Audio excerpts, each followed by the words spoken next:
One of the other points that Helen brought up was the reason why a lot of men avoid marriage or choose not to get married is they can lose the children and their financial security. Basically, lose all of their hard-earned savings.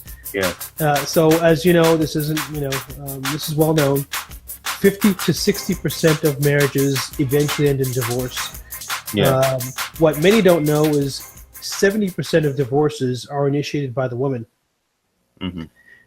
In instances where there's a custody battle for the children, men lose those battles between 85 to 90% of the time. They are pretty much guaranteed to lose, and of course that leads then to depression, because now you're deprived of a relationship with the person that you said I do to. You are deprived of your relationship with your children. You are deprived of the ability to financially support yourself, which then leads to depression. And oftentimes what people don't realize who haven't been through this is that child support and alimony is almost exclusively men almost exclusively paid. I know some women who are paying child support, but they're very few and far between. And I know a few people who have had to pay child support, and I can tell you their paychecks get garnished after tax. This is after tax. This is take home pay, garnished at between 50 and 55%. Now, if you can imagine trying to survive on 50% of your income, what kind of change would that have on your lifestyle? I mean, you're accustomed to living a certain standard of living, and in an instant, you could be living in your friend's basement. And I know people who've actually gone through that after living in a house, a 5,000 square foot house that could sell for $600,000. So that's one of the reasons. She says another reason why a lot of men are looking at marriage and saying, "Yeah, those numbers aren't for me." I mean, Bill Burr gave a good example. He says, if you got into an airplane and they tell you only 30% of the parachutes are going to open, are you going to jump? Yeah. Right. Yeah. Yeah. Well, first of all, I'd kill to have a house that's 5,000 square foot that I could pay $600K for, and that's not existing. I'm talking about Georgia. I'm talking about Toronto. That would not apply. Yeah. Yeah. So I guess divorce should be less over here, I suppose, because we don't have that sort of split.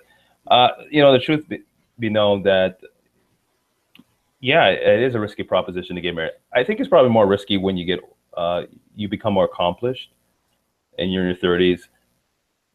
You want to cling on to what you have. I think for me, being married younger, relatively in my early 20s, that there's really nothing I actually had.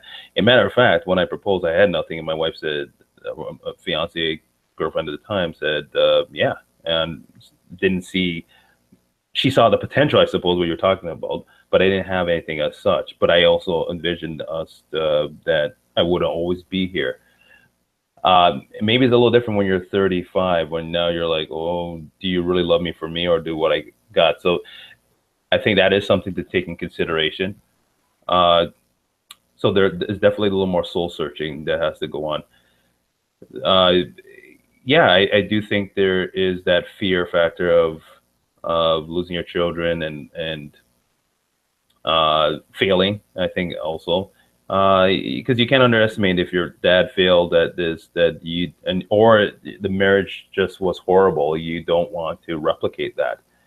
So as much as maybe I don't know if so much that they're afraid of losing the children as such, unless you've been in a divorce situation as a child and you see the repercussions of that.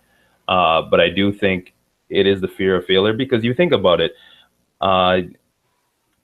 Now, speaking from a pastoral point of view, when you are living with somebody, but in God's eyes, you've made a commitment to each other implicitly that you are functioning as a husband and wife. So I don't think so much it is the fear of that relationship, but once the state is aware that you are committed, I suppose now becomes, oh gosh, what is the impact of me walking out of that? But anytime we make some kind of agreement, there is always risk. There's always risk that someone's going to turn on us. There's always going to be risk that you're going to betray my love. So it's just a matter of how much of those ripples take place if I now walk down the aisle. Because when people I'm kind of digressing a little bit, but a lot of people say, I don't want to get married because it's only a piece of paper. It's not really so much a piece of paper, it's the accountability that comes with that piece of paper. The fact that you made a promise behind or in front of many people who will one day will ask you, how's that marriage? There's that unsettledness that, geez, it didn't work out, I failed, and you don't want to be put in that position. So that's why it's easier to remain in really in anonymity or remain in the shadows with your relationship than really bring it out to the open. So it's not so much the paper, it's what's behind the paper that most people are afraid of. And so I don't know so much about the fear about the piece of the children, or even maybe for Black people in terms of the finance, because we're not really as well off as maybe our white counterparts or other people of color. But I know specifically with Black people, the conversation is a little bit more of will I succeed at this, or how do I know this person is really the one, right? I'm afraid if I really lash onto this person, there could be someone else. So the whole idea of the soulmate has come into play, why some men don't want to really commit. And so it's the fear of that if I commit to this person, maybe my soulmate is the one across the street from me and I've made a terrible mistake as well. Well, I think I have a different point of view on that one, because we'll go back to your earlier comment about, when I first got married, I got engaged at 22. I was living in a basement apartment. After I paid all my bills and my rent, I literally had $5 left until my next paycheck. I mean, I wasn't broke, but I was below the poverty line. So when I proposed to my kid's mom, she knew I had nothing. In fact, she was making more money than I was. She was living at home, so she didn't have to pay rent and stuff like that. You're in the same boat. Right. But what happens is the degree of risk for you as you get older in that marriage increases, because you acquire more. You have more assets. You have more debt. Then you have kids. And over the course of all the time, you've made many commitments along the way. And those commitments pile up. So when you get to your 30s and early 40s, and then the marriage falls apart, what you stand to lose at age 40 completely obliterates what you would stand to lose at age 25. You can start over at age 25. You got nothing to lose because you didn't have anything to begin with, right? At age 40, you are literally having to start your life from scratch. But you're also in the middle of your peak earning years. Right. So, your retirement that you had planned, you have another 20 years to go. You can scratch it off the list. That's not going to happen. So it's a dramatic impact to your life. And of course, when you hit that age too, your kids aren't babies. Your kids are in middle school. They're in high school. They're getting ready to go to college. You've already, planned out the financial, expenses to send one off to college. And, the commitments are enormous at that age. So when a marriage falls apart at that age, what you stand to lose is essentially everything. So that's why it is so much more impacting on your life at that later stage in life than it is if you're 25 or 28, right? You can start over again. I mean, you're still young. You didn't have much to lose to begin with. Yeah, your point is well taken. It's really extremes. The data shows, and I've read the book The Millionaire Mind by Thomas Stanley, who wrote on the likelihood of people becoming very wealthy, and one of the critical factors is being with someone.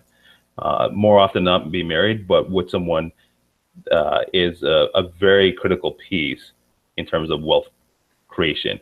And so you have the extremes where the person that's in his 30s, living on their own, making good money, I can say I have a lot to lose if I marry. But at the same time, for not getting married, right? Because if being with someone who can provide advice and counsel, encouragement, can actually boost my level of income, then why not? So you're in that sort of precipice where it can go one way or the other. We always look to the other side where, geez, if it fails, I'm going to lose so much. But what if it goes well? Look how much I can gain, not only in terms of children, but in terms of building my net worth. So there is that positive side of it. I also want to note that men tend to step out before women step out. Not to say women don't do that, that you've made that very clear, but women tend to be more fiercely loyal to a man to the point of abuse. As I'm playing from a single guy perspective, not anymore. And I'm not going to deny that, but I mean,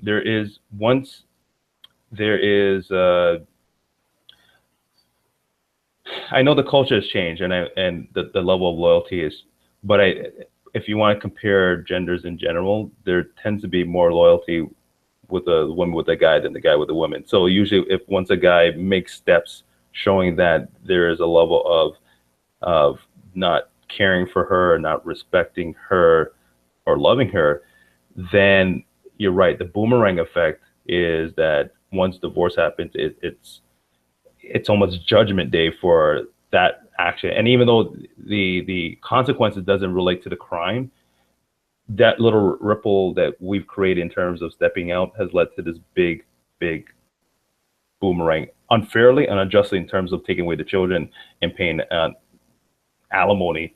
But think about that. Many of us have set ourselves up for that sort of consequence as well. And so if we are more diligent, chances are she would be more likely.